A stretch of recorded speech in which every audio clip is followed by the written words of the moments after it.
Amis cynophiles, bonjour. Alors comme je vous le disais, je suis vraiment dans un trou perdu, en plein milieu de la forêt, dans une petite montagne, en Allemagne, au sud de Francfort.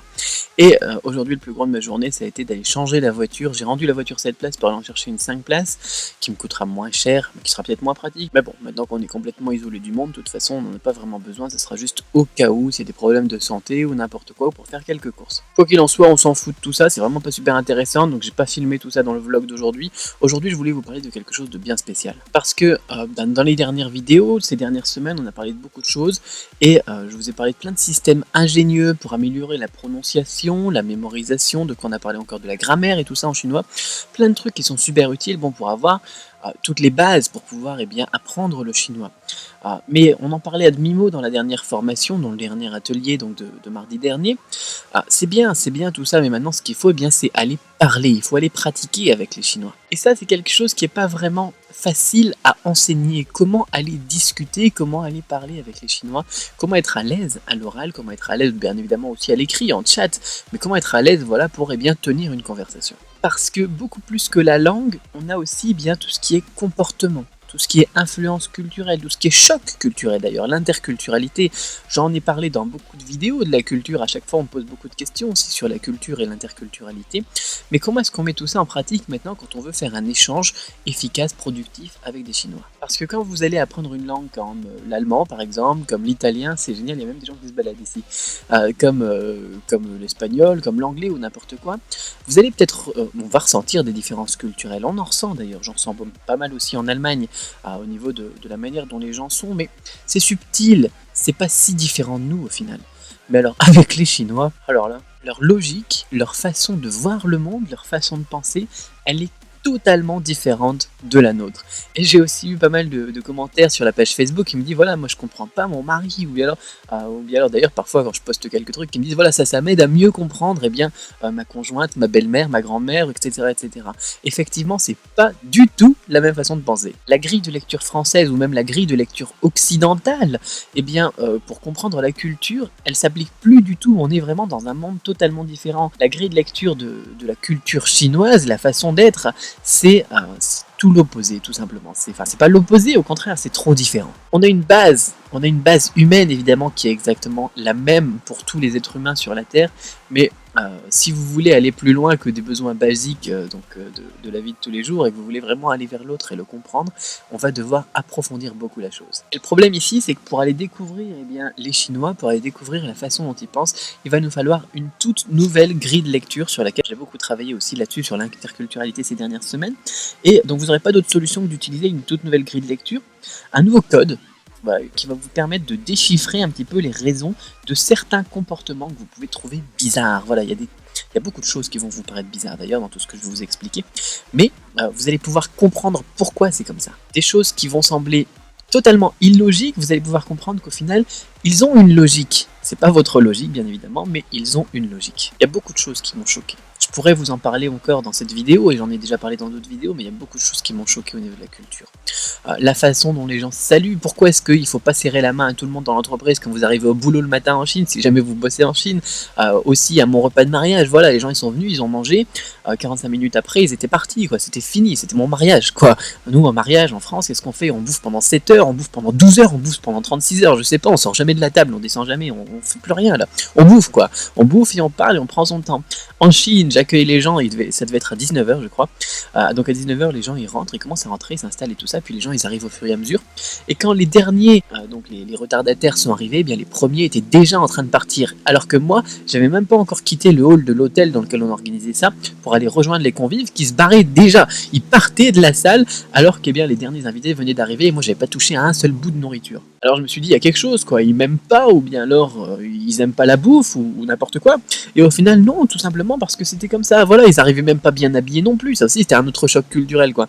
Un mariage, généralement tout le monde se fait beau, enfin généralement, c'est notre généralement, tout le monde se fait beau, ils arrivent comme ça, avec des belles robes, des beaux costumes et tout ça, on célèbre ça, c'est classe quoi, un mariage. Non, là ils arrivaient en jean, t-shirt, basket, et puis bouffaient leur truc, et puis ils partaient. Et Et c'est frustrant pour moi, c'était frustrant. Ça l'est d'ailleurs toujours encore un petit peu.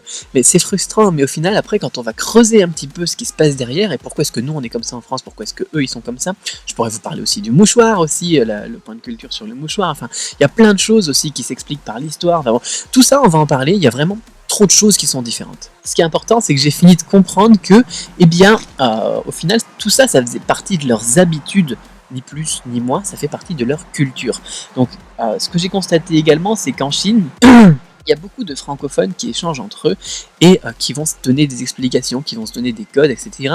Et qui vont pas aller vraiment creuser les choses. Et qu'est-ce qu'ils vont faire? Eh bien, ils vont dire c'est fini, moi je comprends pas les Chinois. Je comprends pas et je les comprendrai jamais d'ailleurs. Et puis ils arrivent sur cette fatalité et ils se disent voilà, c'est foutu, on comprendra jamais les Chinois. Ils sont trop bizarres. Plutôt que de se dire ils sont trop différents, ils vont dire ils sont trop bizarres. Ils pensent vraiment d'une manière bizarre. Et on arrive donc sur un a priori négatif, ou même parfois d'ailleurs ça se transforme en dispute, en conflit. Je le vois aussi dans mon boulot sur l'import. Enfin, moi je vais essayer de faire court dans cette vidéo, mais bon, parfois j'ai des gens qui m'appellent, qui me disent Cédric, est-ce que tu pourrais aller voir telle usine? On a un souci, on les comprend plus, ou bien alors oui, bien on est en conflit, ils ont stoppé notre production, ils font chier, etc. Alors qu'au final, quand je vais voir le fournisseur chinois, il me dit bah non, il n'y a pas de problème, on attendait juste telle info, quoi. Voilà, donc il y a plein de choses comme ça qui sont vraiment impressionnantes quand on bosse avec la Chine, tout simplement parce que chacun a interprété de manière différente une même situation. Lorsque vous commencez à comprendre que la vision du monde en Chine est complètement différente de notre vision du monde en Occident, le mot différent il revient beaucoup aujourd'hui, eh bien vous allez pouvoir commencer à déchiffrer un petit peu ce nouveau code, cette nouvelle façon de penser et de voir le monde aussi, sacre bleu. Alors seulement à partir de ce moment-là, vous allez pouvoir commencer à comprendre et apprécier toute la beauté d'une culture qui est comme la culture chinoise.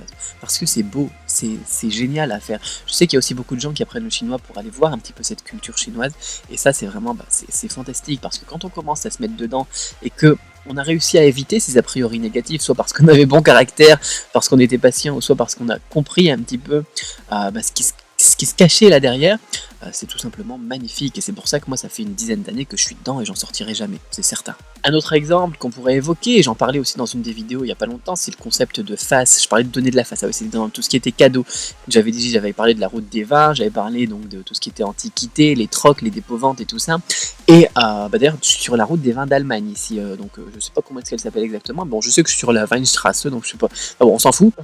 La question de la face, c'est vraiment un exemple aussi qui est impressionnant, parce que là voilà, on a le concept de face chinois qu'on voudrait comparer au concept d'honneur français, et c'est pas du tout la même chose. L'honneur, c'est une question de morale, et les actions qui en découlent donc de cette morale, elles peuvent aller à l'encontre des intérêts de celui qui les commet. Ça, c'est l'honneur.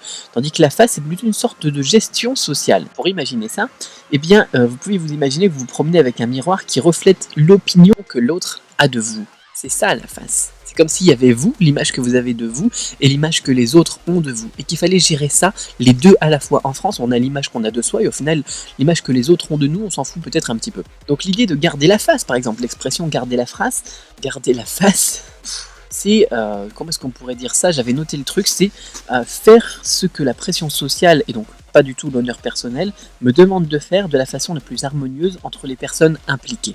Ça, c'est quelque chose. Voilà, vous pouvez vous la repasser, mais voilà, faire ce que la pression sociale me demande de faire de la façon la plus harmonieuse possible entre les personnes impliquées.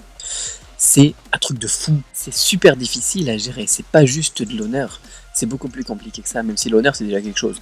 Donc la pire chose que vous pouvez faire avec un Chinois, donc ça serait de lui faire perdre la face, de le ridiculiser en public, même d'ailleurs ça peut être parfois quelques mots et vous pouvez faire perdre la face à quelqu'un. Donc ça c'est aussi un exemple qu'on va travailler ensemble. Donc comme je sais que bon nombre d'entre vous se sont déjà lancés dans l'apprentissage du chinois, je dois vous mettre en garde. Être à l'aise avec la langue chinoise, ça ne suffit pas.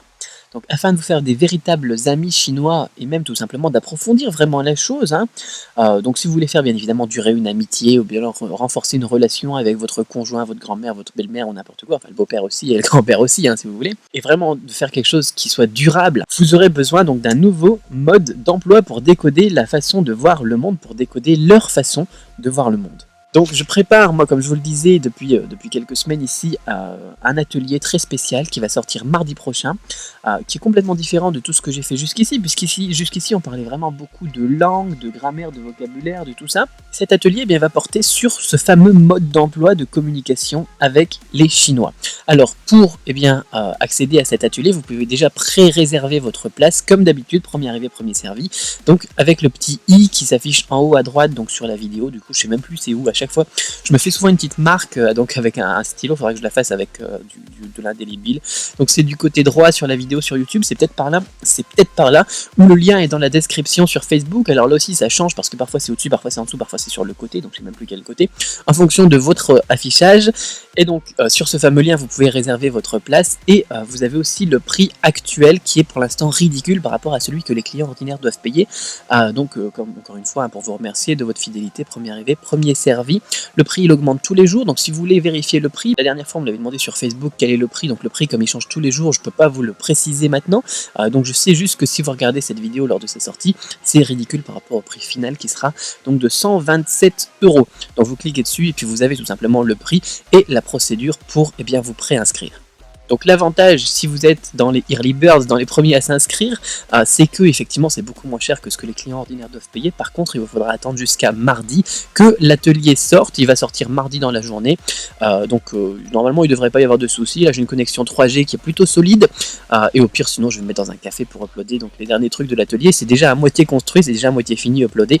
Donc ça sera disponible mardi dans votre espace membre. L'espace membre, vous recevrez donc les identifiants donc pour vous connecter si vous n'êtes pas encore inscrit à une autre formation par mail lors de la réservation donc de votre place à cet atelier. Donc dans cet atelier, on va travailler autant sur les comportements à respecter avec vos amis chinois que sur la langue et le vocabulaire nécessaire pour démarrer et alimenter des discussions plus profondes que simplement parler de la pluie et du beau temps. On va aller un petit peu plus loin. J'avais déjà fait une formation aussi où on parlait un petit peu de tout ce qui est small talk, etc. Donc pour avoir la chat, pour engager une conversation, etc. Là, on va aller vraiment plus loin sur tout ce qui est interculturel. Je vais vous montrer les sujets et les tournures à éviter pour pas casser dès le début de la conversation et perdre tout espoir. D'ailleurs, pour pas tout casser dès le début de la conversation et perdre tout espoir de vous faire un nouvel ami ou une nouvelle relation ou de casser donc une relation qui existe déjà. Je vais vous donner également le mode d'emploi pour décoder les non-dits. Et les non-dits en chinois, ils sont très très très nombreux. Par exemple, si un chinois vous répond que ce que vous lui demandez c'est difficile pour lui, dans son état d'esprit, ça voudra dire que c'est tout simplement pas possible du tout. Ça voudra dire que il faudra prendre sa réponse pour un non catégorique, parce que le non, le oui, ça n'existe pas en chinois. On n'a pas de mot pour dire non, on n'a pas de mot pour dire oui. Donc ce genre d'incompréhension, il en existe énormément en chinois. Et on va donc voir ensemble comment les déchiffrer, comment déchiffrer toutes ces réponses implicites. Ça vous être utile aussi si vous faites du business avec la Chine, croyez-moi. Pour vous repérer plus facilement, j'ai aussi créé un document spécial où j'ai regroupé les différences entre un occidental et un chinois. Alors c'est un instrument qui va être très pratique parce que quand vous l'aurez dans les mains, en fait, ce sera une sorte de traducteur culturel qui vous permettra d'éviter de faire comme la grande majorité des étrangers, c'est-à-dire rester en mode occidental pour analyser une situation qui est pourtant chinoise. Et croyez-moi que vous allez vous épargner beaucoup d'incompréhension, voire de problèmes, une fois que vous aurez commencé à utiliser donc ce traducteur culturel. D'ailleurs, le mot problème, on pourrait aussi en reparler. Enfin bon, on va parler de tout ça dans l'atelier. Très important et très demandé aussi, si vous avez du mal à rencontrer des Chinois là où vous habitez, je vais vous montrer toutes les ressources et plateformes que moi j'ai utilisées, et que j'utilise toujours d'ailleurs, et que je conseille à mes élèves pour se constituer un réseau. Alors je sais que ce problème touche pas mal d'entre vous, surtout si vous vivez loin des grandes villes par exemple, mais il existe une solution qui est très simple pour rencontrer vos premiers amis chinois, peu importe où vous habitez, ça c'est génial. Voilà, donc je peux pas tout mettre la liste de tout ce que j'ai ici dans cette vidéo, il y aura encore beaucoup d'autres surprises dans cet atelier, mais j'ai déjà dit, il y a plein de choses que j'ai déjà prévues, enfin que je vous ai déjà annoncé à demi-mot dans cette vidéo, mais vous allez voir, c'est un truc énorme, voilà. Donc je vous rappelle l'atelier spécial qu'on va l'appeler communiquer avec les Chinois. Il sort mardi prochain et en réservant donc aujourd'hui, maintenant, vous ne réglez qu'une petite fraction de tout ce que devront payer les clients ordinaires. Le lien, il est en haut à droite sur la vidéo. Je suis désolé, je sais vraiment c'est pas quel côté pour vous. Pour moi, la droite c'est par là. Donc peut-être que pour vous, la droite c'est par là. J'en sais rien sur la caméra, ce que ça donne. Je crois qu'on est à l'envers. Enfin bon, voilà. Vous pouvez réserver votre place tout de suite. Si vous êtes sur Facebook, vous avez le lien dans la description là aussi de la vidéo. Encore une fois, la contrepartie pour profiter du tarif qui est ridicule actuellement, c'est d'attendre jusque mardi que l'atelier soit dans votre espace meuble. Allez, sur ce, moi je vais regarder parce qu'il y a beaucoup de gens qui se baladent et en plus ils vont tous dans le même sens. Alors je vais regarder s'il n'y a pas quelque chose ou s'il y a un marché ou quelque chose comme ça. Je crois qu'il y a une auberge en plus là-bas. Donc je vais aller jeter un petit coup d'œil. Allez, à très vite.